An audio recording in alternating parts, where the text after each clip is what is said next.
Good morning. 8वी शिष्यवृत्ती परीक्षा 2020 ची आपण बुद्धिमत्ता विषयाची प्रश्नपत्रिका पाहतोय. आज आपण प्रश्न क्रमांक 42 ते 59 पाहूया. सकाळी 6:40 सुटलेली ताशी 45 किमी वेगानं धावणारी बस 375 किलोमीटर अंतरावरील गावी किती वाजता पोहोचेल? आता या ठिकाणी तुम्हाला प्रवासासाठी लागणारा वेळ काढायचा आहे आणि वेळ काढण्यासाठी तुम्हाला वेग दिलेला आहे आणि अंतर दिलेलं आहे. मग सांगा वेग काढण्याचं सूत्र काय? वेळ काढण्याचं सूत्र काय? वेळ बरोबर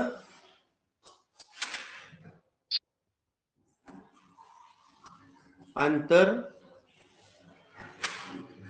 भागिले वेग, बरोबर ना? वेग बरोबर अंतर भागिले वेळ. फक्त अंतर काढताना गुणाकार असतो. अंतर काढताना वेग आणि वेळचा गुणाकार आणि वेळ आणि वेग काढताना भागाकार असतो. मग तुम्हाला अंतर किती दिलेलं आहे? 375 आणि वेग दिलेला आहे 45 किलोमीटर प्रति तास. आता 15 न भाग होते बघा. 15 दुनी 30, 15 पाची 75 आणि छेदामध्ये 15 त्रिक 45. आता इथं पूर्णांक अपूर्णांकात कन्वर्ट करूया. 3 8 24, 25 वजा 24 1 आणि छेदामध्ये 3. वेळ एवढा तास. वेळ किती? 8.1/3 तास. म्हणजे किती तास आणि किती मिनिटं रे? 8 पूर्णांक आहे म्हणजे 8 तर तास आहेत. मग एका तासाचा तिसरा भाग म्हणजे 60 मिनिटाचा तिसरा भाग म्हणजे किती मिनिटं? 60 भागिले 3 करा. 20 मिनिटे. 20 मिनिटे. म्हणजे प्रवासाला 8 तास आणि 20 मिनिटे इतका वेळ लागला. आता बस किती वाजता निघालेली आहे? सकाळी 6:40 आणि प्रवासाला किती वेळ लागला? 8 तास आणि 20 मिनिटे. ह्या दोघांची आपण बेरीज करूया. आता 60 आणि 20 ची बेरीज किती? 40 आणि 20 ची 60 आणि 8 आणि 6 ची किती? 14. म्हणजे 14:60 म्हणजेच किती वाजता पोहोचली बस? 15 वाजता. पण हे 24 तासाच्या घड्याळाप्रमाणे झालं. मग 12 तासाच्या घड्याळाप्रमाणे जर काढायचं असेल तर त्यातून 12 मायनस करावं लागेल. म्हणजे किती येणार वजाबाकी? किती येणार? 3. म्हणजे मध्यानंतर 3 वाजता ना? 3 PM. दुपारी 3 वाजता. किती पर्याय येतोय? पर्याय क्रमांक 2. नेक्स्ट 43 ते 47 साठी बघा. पहिल्या 2 पदामध्ये असणारा संबंध ओळखून तिसऱ्या पदाचा चौथ्या पदाशी तोच संबंध लावून प्रश्नचिन्हाच्या जागेचा पर्याय निवडा. रचना आणि जीभ कोणत्या अर्थाचे शब्द आहेत रे? समानार्थी, विरुद्धार्थी. ज्यांची व्होकॅब्युलरी चांगली आहे, मराठी वाचन चांगलं आहे, त्यांना पटकन उत्तर येईल. रचना आणि जीभ कोणत्या प्रकारचे शब्द आहेत?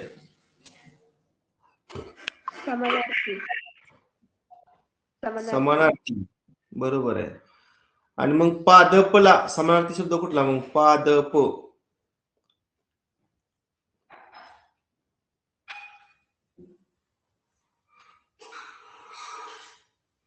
दोन समानार्थी शब्द खाली दिले. पादप. पादप म्हणजे झाड, वृक्ष. मग झाड वृक्षाला समानार्थी शब्द तरु एक आहे. आणि अजून कुठला एक?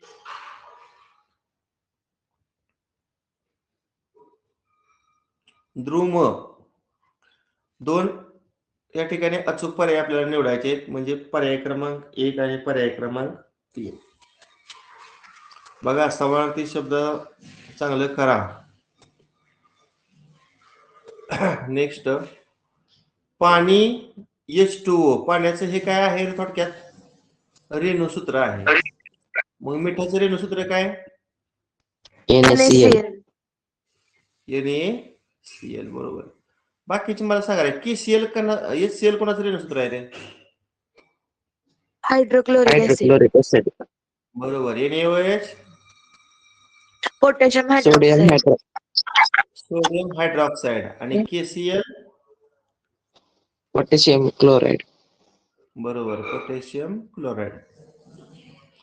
आता इथं बघा 253 चा संबंध 450शी तर 341 चा संबंध कशाशी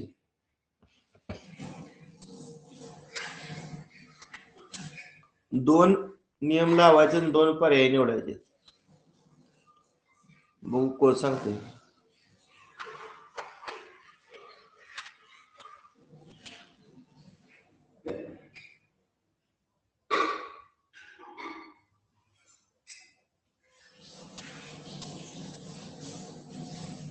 आता हे जे 253 आहे ह्यातल्या अंकांची बेरीज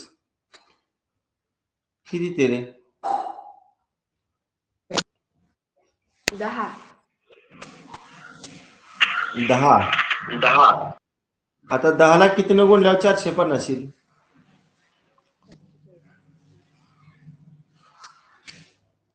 45 बरोबर ना. तसं आपण 341 मधील अंकांची बेरीज करूया. 3 अधिक 4 अधिक 1 किती येईल 8 आणि त्याला वरच्या प्रमाणे 45 न गुणणं तर 360 येते.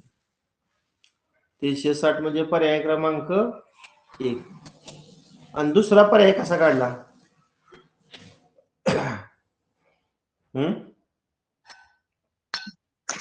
सर सर्व संख्यांचा गुणाकार करायचा आणि त्या गुणाकाराची निमपटीने त्याला गुणायचं. 253 मधील अंकांचा गुणाकार हा किती येतोय गुणाकार 30. 30ला कशाला गुणायचं 30च्या निमपटीने 30 ची निमपट 15 बरोबर आहे. पद्धती 45 आणि 0 तसं 341 मधील अंकांचा गुणाकार 3 गुणिले 4 गुणिले 1 12 मग 12 ची निमपट 6 गुणाकार 72 पर्याय क्रमांक 4 बरोबर.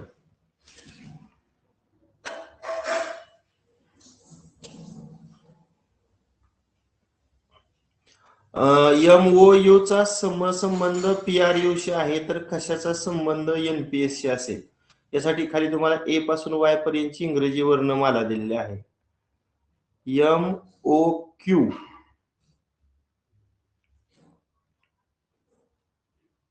एकडे एक आहे ना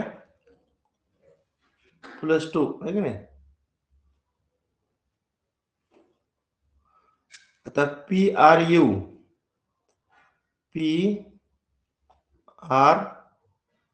इथं कसं आहे रे P आणि R +2 आणि R पासून U +3 आहे की नाही म्हणजे +2 पुन्हा +2 +3 पर्याय क्रमांक 2 आणि सुरुवात कशी केली दुसऱ्याची क्यूच्या अलीकडच्या अल्फाबेटने. तसंच बघा इथं NPS कुठं आहे NPS बघा NP आणि S म्हणजे इथं +2 +3 आता +2 आहे अगोदरच्याला म्हणजे असं येणार आहे की नाही +2 म्हणजे काय येणार KMO पर्याय क्रमांक 2. आकृत्यामधील समसंबंध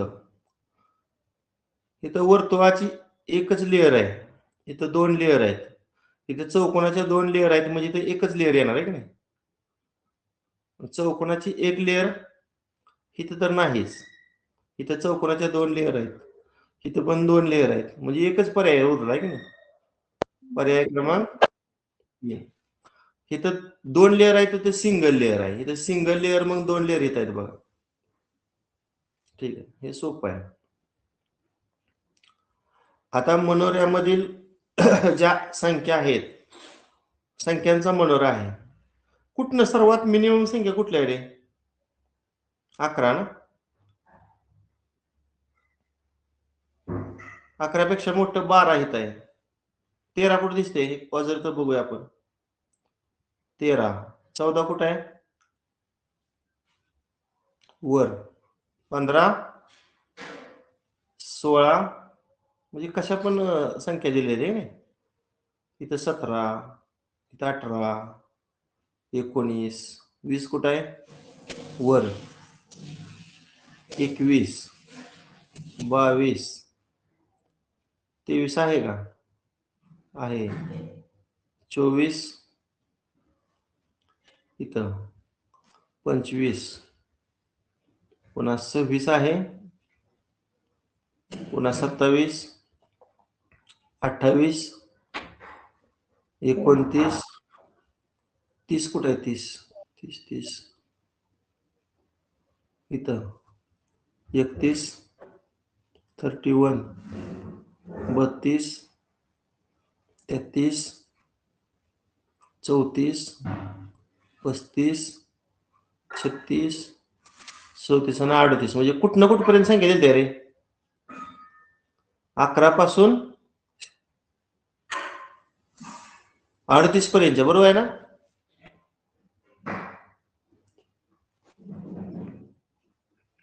अकरा ते 38 या संख्यांचा तुम्हाला मनोरा दिलाय. आता पुढचा प्रश्न बघा. 20, 32, 26. 20, 32, 26 बा कुठं आहे? इथं आहे. अशा प्रकारची आकृती तयार होते. आता त्याचा संबंध कशाशी आहे बघा. 31, 24, 14. 31, 24, 14 कुठं आहे? 31, 24, 14 आहे बघा. काय मला सांगा ह्या दोघांतला संबंध कसा आहे? सेम आकृती तयार होती. फक्त क्रम कसा घेतलाय? 20, 32, 16 वरून घेतलाय आणि ह्याचा क्रम कसा घेतलाय? खालून. 31, 24, 31, 24, 14. समजलं ना क्रम? अरे समजतंय का? हो सर. हा, आता 2 नंबरच बघा. 32, 13, 37 कुठं आहे? 32, 13, 37 बघा. 32, 13, 37 इथं आहे. मग अशीच आकृती पण उलट्या क्रमानुसार कशा तयार होती? पर्याय घेऊया आपण. कुठला पर्याय येतोय बघा बरं आता. 48 ला 2 पर्याय आहेत. 2 नंबरचा पर्याय आपण चेक करूया. 29, 22, 24 बघा. 29, 22, 24 कुठं आहे? 29, 22, 24 आहे का? सेम आकृती आहे. खालून सुरुवात केली आहे. 29, 22, 24 म्हणजे पर्याय 2 येतोय ना. अजून कुठला येतोय? हा 4 नंबरचा पर्याय एकदा चेक करा. पर्याय क्रमांक 4. पर्याय क्रमांक 4. 16, 31, 12. 16, 31, 12 कुठं आहे? हा या बघा इथं. म्हणजे याचं उत्तर पर्याय क्रमांक 2 पण येते आणि पर्याय क्रमांक 4 पण येते. नेक्स्ट 13, 27 ला 19, 29. 13, 27 बघा अगोदर. अशी उभी रेषा आहे ती. 13, 27 आणि 19, 29 बघा. 19, 29 अशी. काय या दोघांना संबंध आहे रे? ही उभी रेषा आहे. या रेषेच्या बरोबर मधोमध आहे की नाही आडवी रेषा पाहिजे. त्यातलं 1 नंबरची संख्या वगळायची आणि पुढच्या 2 संख्या विचारात घ्यायच्या. समजतंय ना?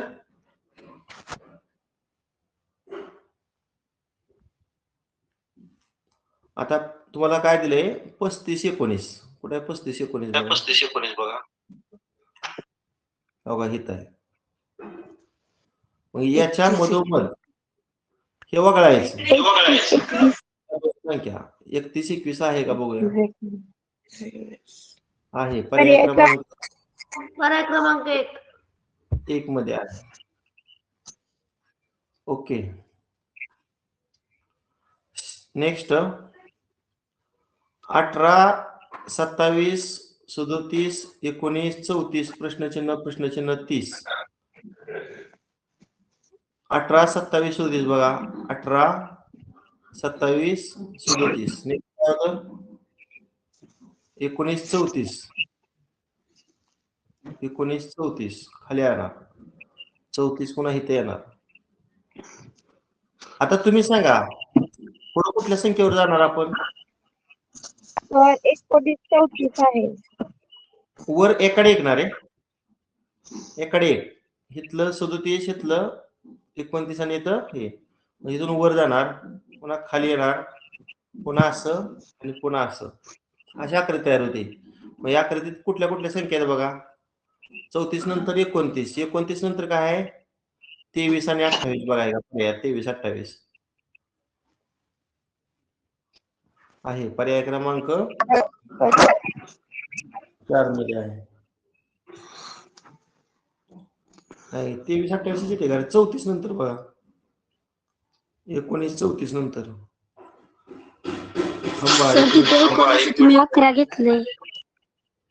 सर तुम्ही 11 घेतले. एकच मिनिट.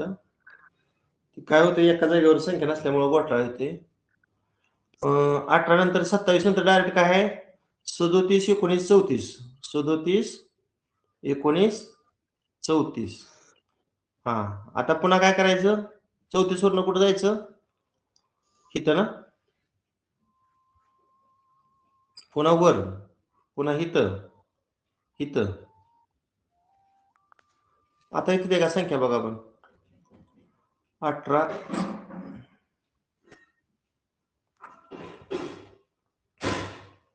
18 27 37 18 27 37 19 34 19 34 म्हणजे पुढे काय ते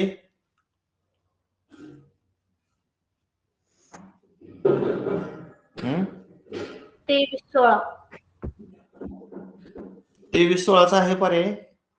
पर्याय क्रमांक 2. हा आता आरशातील प्रतिमा बघा. आरशातील म्हणजे डावीकडचं उजवीकडे दिसणार उजवीकडचं डावीकडे या टाइप मध्ये. आता ही आकृती आहे का नाही इथं चिकटून येणार बघा. ही बघा ही अशी उभी रेषा आहे आकृतीत उभी रेषा चिकटून लगेच येणार. असं कुठं आलं इथं इथं ही आकृती बघा कशी वेगळी आहे थोडी त्यामुळे हा पर्याय ड्रॉप झाला. पर्याय क्रमांक 2. आता ही तर पर्याय येणारच नाही. पर्याय क्रमांक 2 पर्याय क्रमांक 2 बरोबर आहे. 51 ला पर्याय क्रमांक 2. संख्यांच्या मांडणीतील सूत्र ओळखून प्रश्नचिन्हाच्या जागेचा पर्याय निवडा. आता संख्या बघा 3 2 1 4 अशा त्या चौरसाच्या बाहेरच्या वर्तुळात आहे. 3 2 1 आणि 6. आता याच्यावरून 22 कसे येते हे शोधायचे. 3 ला 1 न गुणलं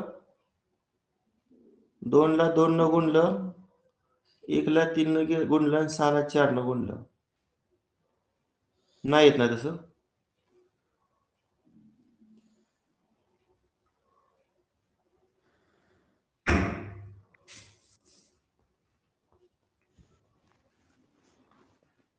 बरं आपण खालनं वाचन करायला सुरुवात करूया. 6 पासून सुरुवात करू. अगोदर 6 घेतो पुन्हा 3 पुन्हा 2 आणि पुन्हा 1. आता 6 ला 1 न गुणलं 3 ला 2 न 2 ला 3 न आणि 1 ला 4 न 6 1 6 3 2 6 बेत्रिक 6 आणि 4 1 4 करा बेरीज 6 ची 3 वेळा 18 18 आणि 4 22 आली की 22. आता बाकीकडे सगळीकडे जरी केलं तरी बघा येते का नाही 9 5 4 आणि 2 पहिल्याला 1 न गुणा 5 ला 2 न 4 ला 3 न 2 ला 4 न 9 एके 9 5 दुनी 10 4 त्रिक 12 आणि 2 चौक 8 करा बेरीज 10 9 19 20 21 31 31 आणि 8 39. आता ह्या दोन आकृत्याला नियम लागतोय. आता शेवटच्याला डायरेक्ट करतो. 8 6 3 1 8 ला 1 न क्रमांक 2 ह्याला 3 न ह्याला 4 न 8 एके 8 6 दुनी 12 3 त्रिक 9 4 एके 4 करा बेरीज 12 आणि 8 20 29 33. पर्याय क्रमांक 3. हे मार्क बऱ्याच जणांचं गेलं कारण हा नियम वापरायचं हे त्यावेळेस सुचत नाही. लक्षात ठेवा. आपण काय करतो कडची बेरीज वजाबाकी गुणाकार वगैरे करून मधली संख्या येते का पाहतो, पण तो नियम इथं लागूच होत नव्हता. आणि नेक्स्ट 53 पहा.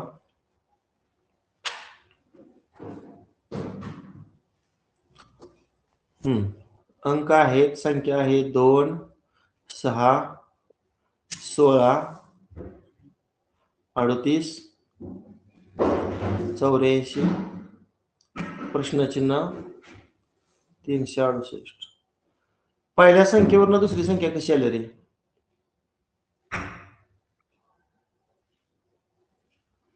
पहिल्या संख्येवरून दुसरी संख्या कशी आली?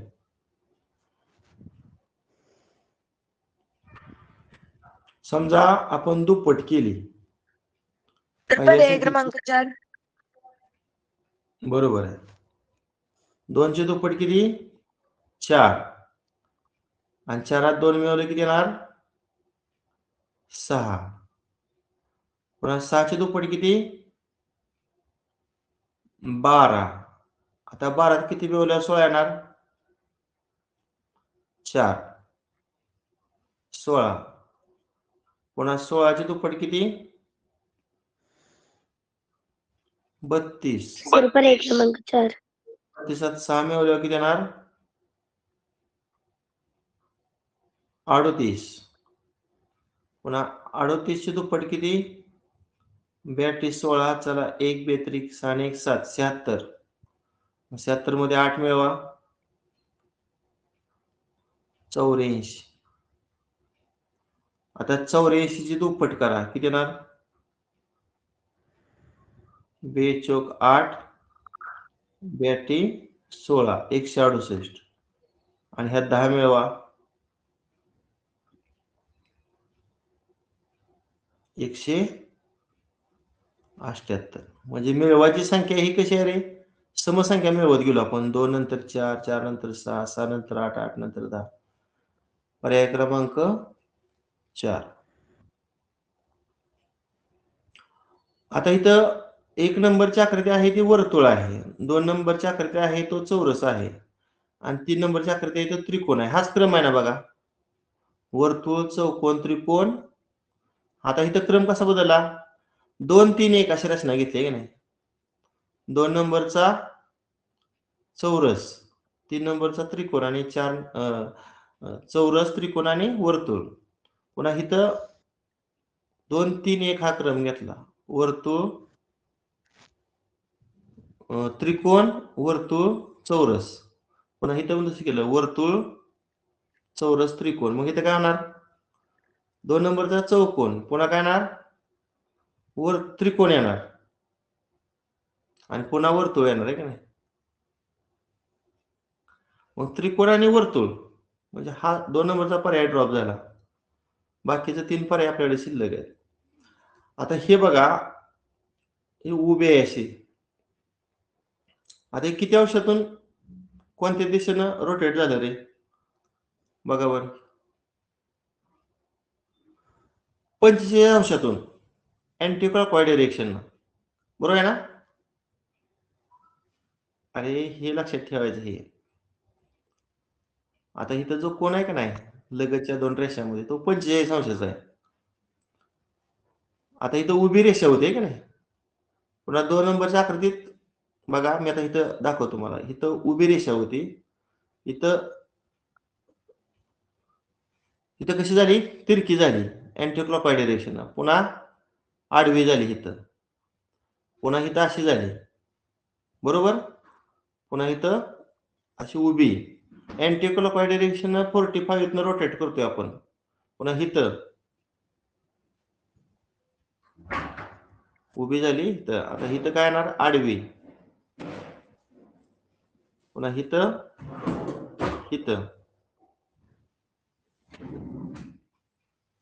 पुन्हा इथं, पुन्हा उभी, पुन्हा इथं इकडे गेले, इथं इथं येणार, इथं इथं रोटेट झाली. आता इथं काढताना तिची चूक झाली बरं का, असं वर पाहिजे होतं की नाही, म्हणजे ही अशी पाहिजे होती, अशी. पुढच्यात अशी जाणार आहे की नाही, अशी रोटेट होणार आणि पुन्हा अशी रोटेट होणार. मग हे दोन पर्याय बघा कुठे दिसतात का? हा, पर्याय क्रमांक 3. नेक्स्ट, BCCFEIGLKO प्रश्नचिन्ह QU.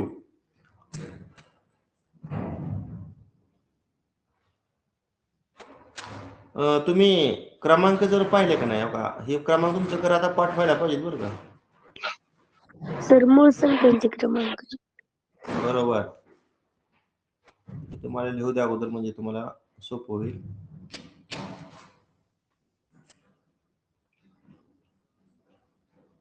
सर पर्याय क्रमांक 3.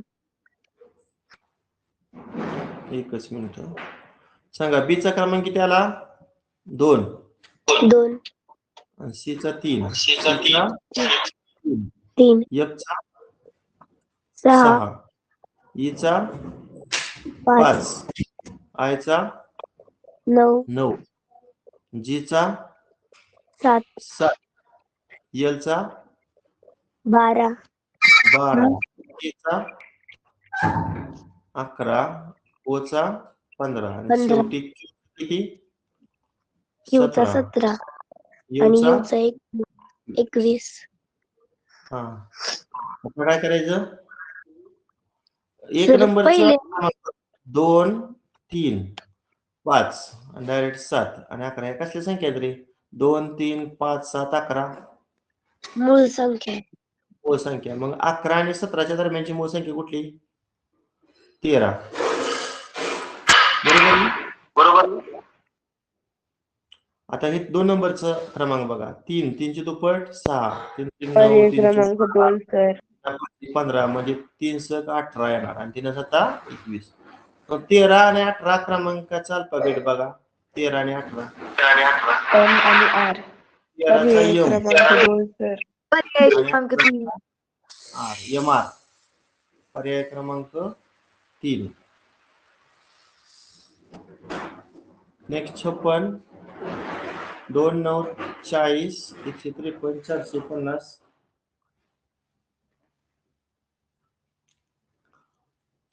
काय होईल इथं, 2 गुणिले 6 किती रे, 12 आणि 12तनं काय वजा केल्यावर 9 येणार,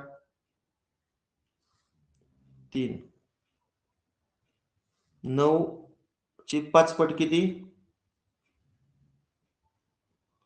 45. 45तून किती वजा केल्यावर 40 येणार, 5. आता इथे किती पट करायचे सांगा, इथं 6 पट केली, इथं 5 पट, म्हणजे इथं 4 पट करू. किती येणार, 40 आणि 4चा गुणाकार 160. 160 मधून किती वजा केल्यावर 7.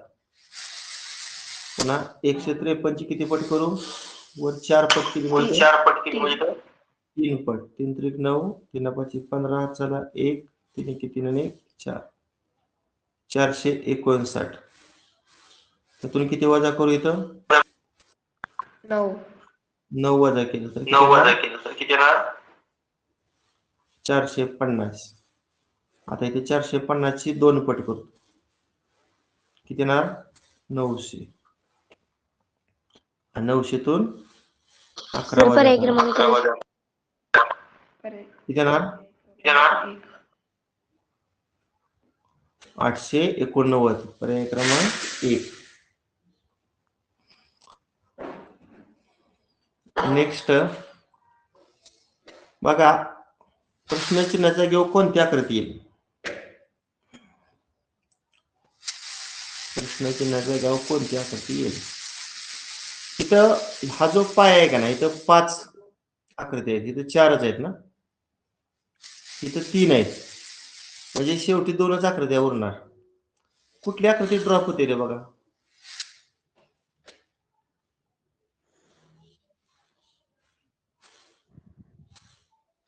समजा ही आकृती ड्रॉप झाली, बरोबर आहे ना? म्हणजे वर्तुळ, भरीव त्रिकोण, वर्तुळ आणि त्रिकोण. आता इथं कोणती ड्रॉप झाली पुढच्यात? ही ड्रॉप झाली. म्हणजे भरीव त्रिकोण, वर्तुळ आणि पोकळ. आता कोणती ड्रॉप होणार? पोकळ त्रिकोण. पोकळ त्रिकोण ड्रॉप झाला. भरीव त्रिकोण आणि वर्तुळ. सर पर्याय क्रमांक 2 पर्याय क्रमांक. पर्याय क्रमांक 2 की 4? 2 पर्याय आपल्याकडे शिल्लक आहेत.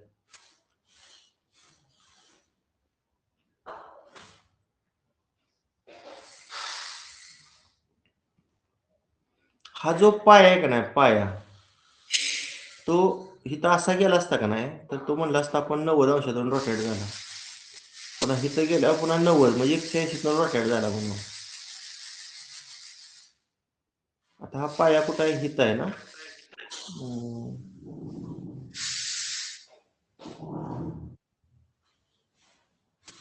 2 की 4?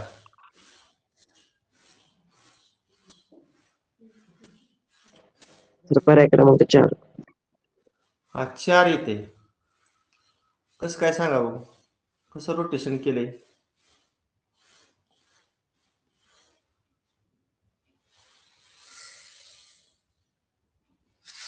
तर ठीक आहे, तुम्ही बघा, त्याचं ऑब्झर्वेशन करा थोडं. नेक्स्ट, एका वर्तुळाकार मैदानावर कडेनं अ, ब, क, ड, ई, फ, ग, ज ही 8 मुले समान अंतरावर तोंड करून उभी आहेत. आता एक वर्तुळ मी काढतो, इथं जागा आहे शिल्लक त्याच्यामध्ये.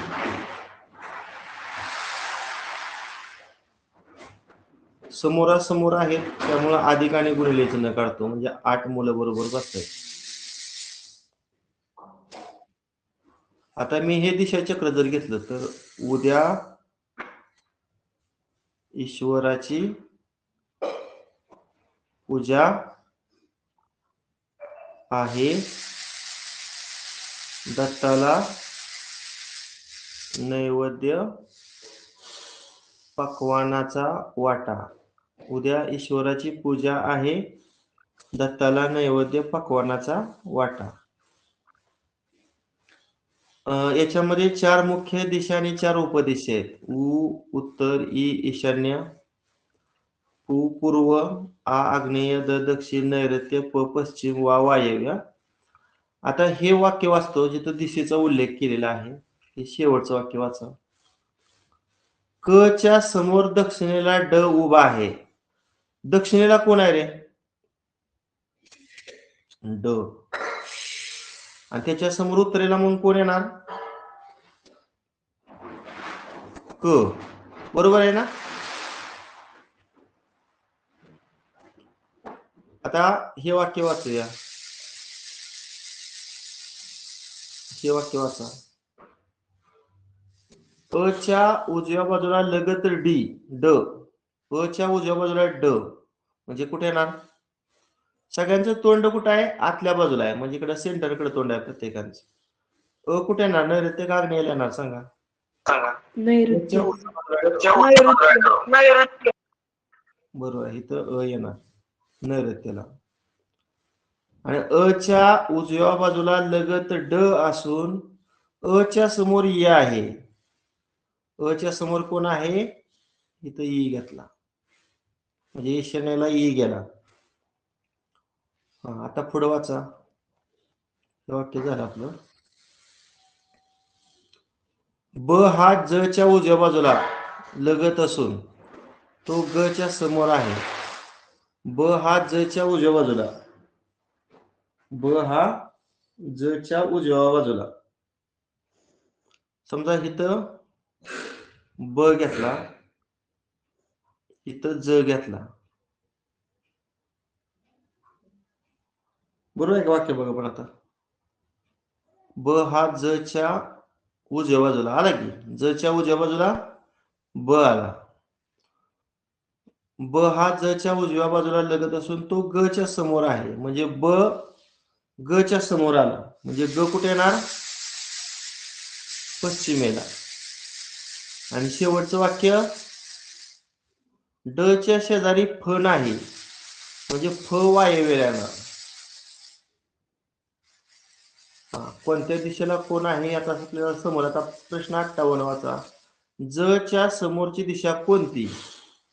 ज च्या समोरची दिशा ही ज आहे. मग ज च्या समोरची दिशा कुठली येणार? वायव्य. वायव्य म्हणजे पर्याय क्रमांक 4. पूर्व दिशेला कोण उभा आहे? पूर्व दिशेला बघा कोण उभा आहे. ब. ब म्हणजे पर्याय क्रमांक 2. ठीक आहे, राहिलेले प्रश्न आपण उद्या पाहूया. आणि दुसरं एक मला तुम्हाला सांगायचं होतं. तुम्हाला मी काल एक प्रश्नपत्रिका पाठवली. कोण सांगेल कशाची पाठवली? मागच्या 4-5 दिवसापूर्वी अभिरूप IAS ची परीक्षा झाली की नाही, त्यामध्ये सेम शिष्यवृत्ती सारखा पहिला पेपर आणि दुसरा पेपर असतो. पहिल्या पेपरमध्ये मराठीचं 25 प्रश्न, गणिताचं 50, असं 75 प्रश्न म्हणजे 150 गुण. आणि दुसऱ्या पेपरमध्ये इंग्रजीचं 25 प्रश्न 50 गुण आणि बुद्धिमत्तेचं 50 प्रश्न 100 गुण, असे 150. असं तुम्हाला मी दोन्ही पेपर 300 गुणांचं पाठवले. तुम्हाला ते सोडवून उत्तर सूची अजून मी टाकली नाही, कारण तुम्ही सोडवलंच नाही. मी रात्री मेसेज केला पण कोणीच रिप्लाय दिला नाही. अनेक प्रकाशनाच्या माझ्या प्रश्नपत्रिका आहेत, ते टाकायचं मी बंद करू का? तुम्ही जर सोडवत नसेल तर काय सगळी प्रश्नपत्रिका ग्रुपवर PDF पाठवा. ठीक आहे, सोडवा आज दिवसभरामध्ये. संध्याकाळी 9ला मी उत्तर सूची पाठवतो. ठीक आहे, बस करूया. Okay, bye.